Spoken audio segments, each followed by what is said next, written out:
All right, quick video, ISO recording, okay? You're gonna go into settings, you're gonna go into recording, camera A, camera B, camera C.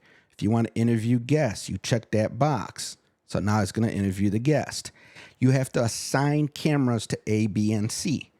Camera A is my Blackmagic, which I have my Canon M50 Mark II connected to. Camera B is a Mevo Start.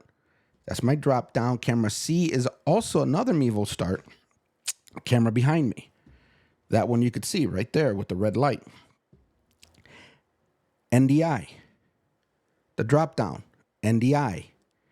If I start recording right now, it's going to ISO record. Matter of fact, I am recording right now. It should ISO record. I don't think it matters if it's just a recording or stream. So I'm going to stop this and I'm going to look, and I should have a folder with an A, B, and C camera. And that's it. So these are NDI cameras.